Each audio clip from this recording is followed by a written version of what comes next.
Matahari siang itu menggantung tinggi di langit, memanggang aspal jalanan dengan panasnya yang menyengat. Intan, dengan jaket kulit hitam dan helm full face, melaju di atas motor sportnya. Knalpot motornya mengeluarkan deru halus, beradu dengan suara bising kendaraan lain di jalanan yang mulai padat. Ia baru saja menyelesaikan tugas pengintaian kecil, dan pikirannya sudah melayang ke laporan yang harus ia buat nanti sore. Sesekali, ia melirik spion, memastikan tak ada yang mengikutinya, sebuah kebiasaan yang sudah mendarah daging bagi seorang intel. Di kejauhan, ia melihat kerumunan kecil di pinggir jalan. Semakin dekat, tampaklah seorang polisi lalu lintas, Bribka Yanto, sedang memberhentikan beberapa pengendara motor. Intan memperlambat laju kendaraannya, merasa ada yang tidak beres. Intuisi intelijennya jarang meleset. Benar saja, Bribka Yanto menghentikannya. "Selamat siang, Mbak," sapa Bribka Yanto dengan nada yang dibuat-buat ramah. Senyumnya tipis, tidak mencapai matanya. "Bisa lihat surat-suratnya?" Intan menghela napas dalam-dalam, mencoba menahan kejengkelannya. "Ada apa, Pak? Saya rasa saya tidak melanggar apapun." Bribka Yanto menunjuk lampu depan motor Intan. "Lampu utama Mbak tidak menyala. Itu pelanggaran." Intan hampir tertawa. Motornya adalah model terbaru, dengan lampu otomatis yang menyala begitu mesin dihidupkan. "Lampu saya otomatis, Pak. Pasti menyala." "Jangan ngeyel, Mbak. Saya lihat sendiri mati." Bribka Yanto mulai menaikkan nada suaranya. Ia melirik ke sekeliling, memastikan tidak ada atasannya yang melihat. "Mau saya bantu urus, atau mau ikut sidang?" Intan tahu ini adalah awal dari drama yang sering ia hadapi. Polisi korup yang mencari mangsa di jalanan. Ia memutuskan untuk memainkan perannya. "Kalau memang saya melanggar, silakan tilang saja, Pak. Sesuai prosedur." Ekspresi Bribka Yanto berubah. Ia tidak menyangka Intan akan melawan. "Wah, Mbak ini nantangin. Ya, tahu nggak, pelanggaran lampu itu dendanya lumayan." Ia mendekatkan wajahnya ke arah Intan, mencoba mengintimidasi. "Daripada repot-repot, mending kita selesaikan secara kekeluargaan saja. Kasih saya uang rokok. Beres." Intan menatap Bribka Yanto dengan tatapan datar. "Saya tidak mau menyogok, Pak. Kalau saya salah, silakan proses sesuai hukum." Bribka Yanto mendengus. Ia mulai frustrasi. "Ya sudah, kalau Mbak maunya begitu. Tapi jangan menyesal, ya." Ia mengambil buku tilang dari sakunya, berpura-pura menulis sesuatu. Intan tetap diam. Ia tahu ini hanya gertakan. Bribka Yanto tidak benar-benar menulis surat tilang. Ia hanya menunggu Intan panik dan akhirnya menyerah. Tapi Intan sudah terlatih untuk menghadapi situasi seperti ini. Ia sudah hafal taktik-taktik polisi korup seperti Bribka Yanto. Ia bahkan sudah menyiapkan perekam kecil di saku jaketnya, merekam seluruh percakapan mereka. "Mbak juga melanggar marka jalan tadi." Bribka Yanto tiba-tiba menambahkan, mencari-cari alasan lain. "Ban depan motor Mbak melewati garis putih waktu berhenti di lampu merah." Intan menahan senyum.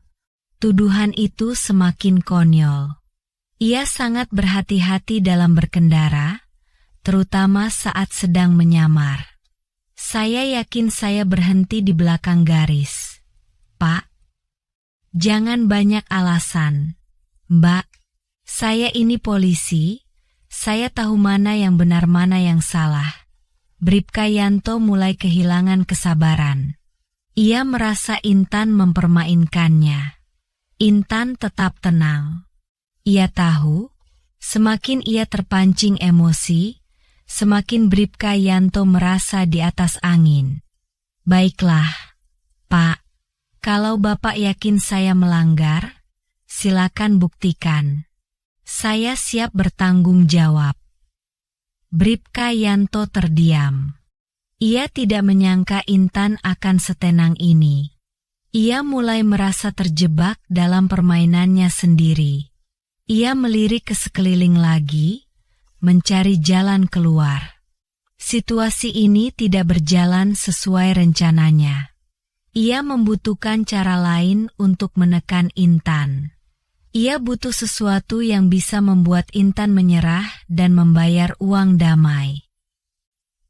Bribka Yanto menyeringai. Sebuah ide jahat melintas di benaknya. Ia melihat ember berisi air berwarna coklat keruh di dekat warung pinggir jalan.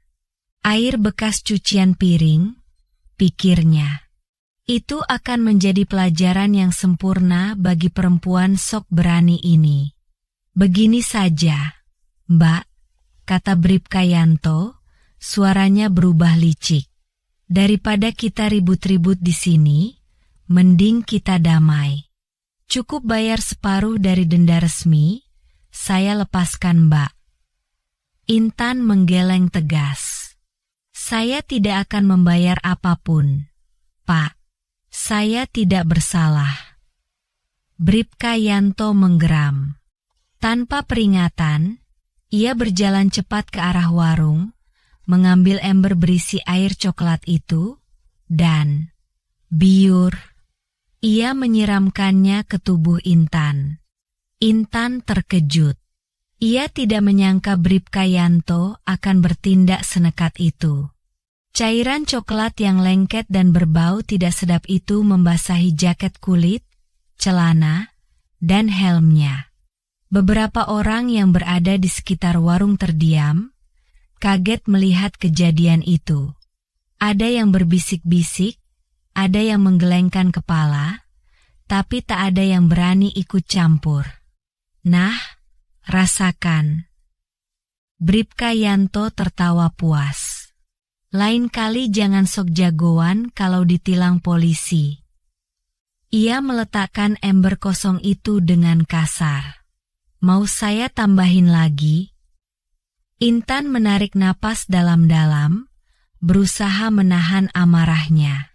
Ia merasa terhina, tapi ia tahu ia tidak boleh terpancing emosi.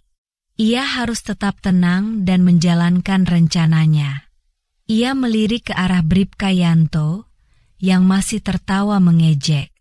Sudah puas, Pak? Tanya Intan dengan suara yang luar biasa tenang. Bribka Yanto menghentikan tawanya.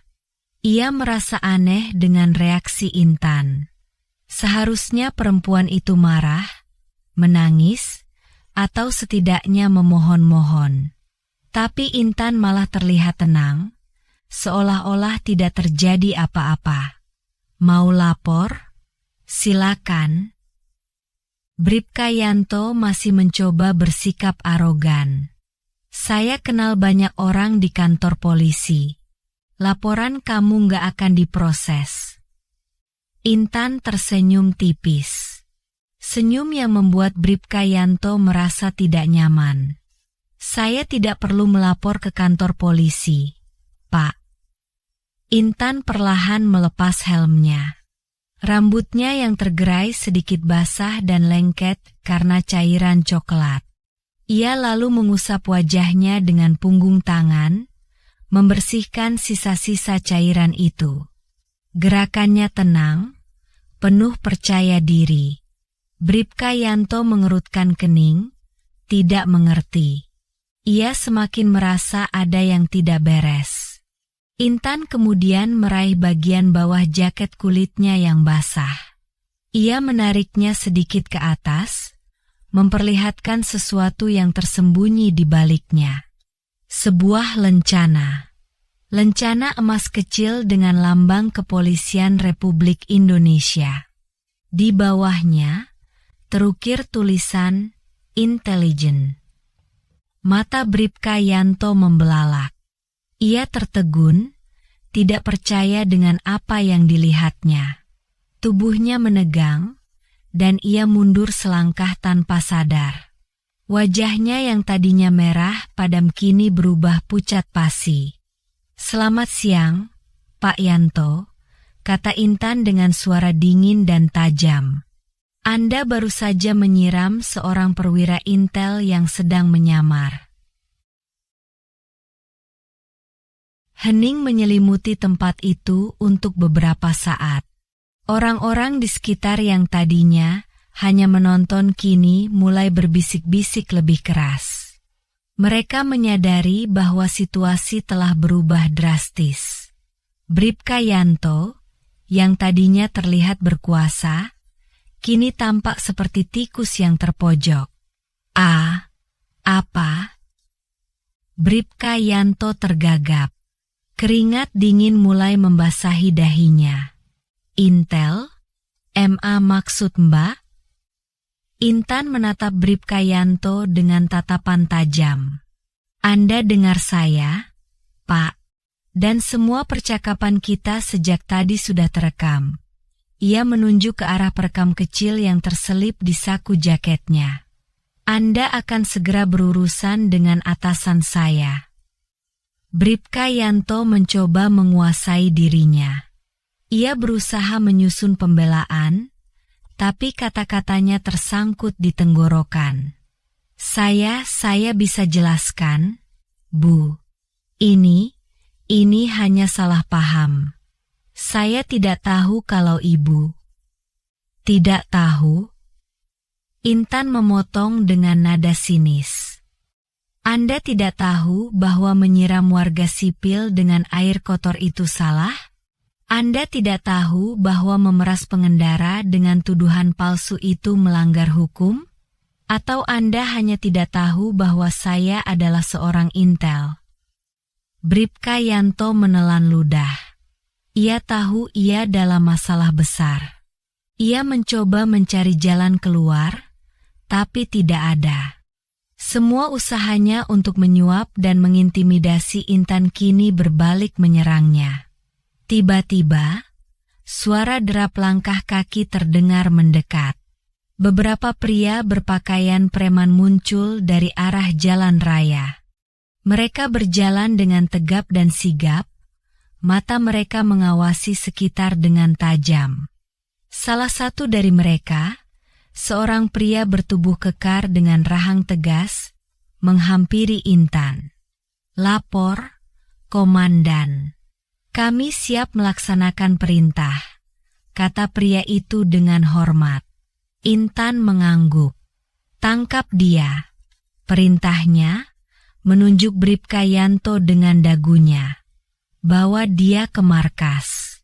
Pastikan semua barang bukti diamankan." Pria itu mengangguk lagi. Ia lalu memberi isyarat kepada rekan-rekannya. Dua orang pria berpakaian preman segera mendekati Bribka Yanto dan memborgol tangannya. Bribka Yanto tidak melawan. Ia terlalu syok dan takut untuk melakukan apapun. "Anda ditangkap atas tuduhan pemerasan, penyalahgunaan wewenang, dan tindakan tidak etis dalam menjalankan tugas," kata pria bertubuh kekar itu kepada Bribka Yanto.